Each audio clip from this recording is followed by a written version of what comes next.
যুক্তরাষ্ট্রে 2 শতাব্দীরও বেশি সময় ধরে চলা ঐতিহ্য শেষ হতে চলেছে। দেশটি 1 সেন্টের মুদ্রা অর্থাৎ পেনি উৎপাদন বন্ধ করার সিদ্ধান্ত নিয়েছে। এই সিদ্ধান্তের মূল কারণ ব্যয় কমানো এবং ডিজিটাল লেনদেনের যুগে 1 সেন্টের ব্যবহার কমে যাওয়া। বিবিসি 12 নভেম্বর জানিয়েছে, ফিলাডেলফিয়া মিন্টে পেনির শেষ ব্যাচ তৈরি হবে। 1793 সালে চালু হওয়া এই মুদ্রার উৎপাদন 230 বছরেরও বেশি সময় ধরে চলেছিল। নতুন মুদ্রা উৎপাদন বন্ধ হলেও বাজারে ইতিমধ্যেই থাকা পেনি প্রচলনে থাকবে। সরকারের হিসেব অনুযায়ী প্রতিটি পেনি উৎপাদনে খরচ হচ্ছে প্রায় 4 সেন্ট, যা মুদ্রার মূল্যের চেয়ে দ্বিগুণ।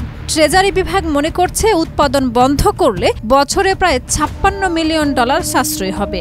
এছাড়াও ডিজিটাল লেনদেন বাড়ার কারণে 1 সেন্টের ব্যবহার কমে গেছে।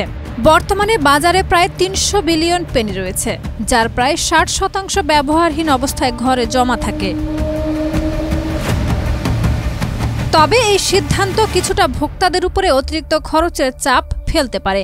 ব্যবসায়ীরা পণ্যের দাম রাউন্ড ফিগারে সমন্বয় করলে বার্ষিকভাবে প্রায় $6 মিলিয়ন অতিরিক্ত ব্যয় পড়তে পারে।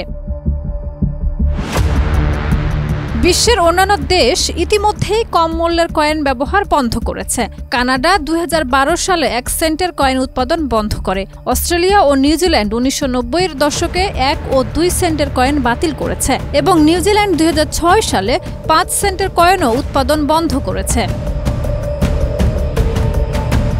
যুক্তরাষ্ট্রে এখন নজর পড়েছে 5 সেন্টের নিকেল মুদ্রার দিকে। এর উৎপাদন খরচ প্রায় 14 সেন্ট, যা মূল্যের 3 গুণ। রিচমন্ড ফেডারেল রিজার্ভের হিসেব অনুযায়ী এটি বন্ধ হলে ভোক্তাদের বার্ষিক অতিরিক্ত খরচ দাঁড়াবে প্রায় $55 মিলিয়ন। শাহিদা রুবি, মাই টিভি।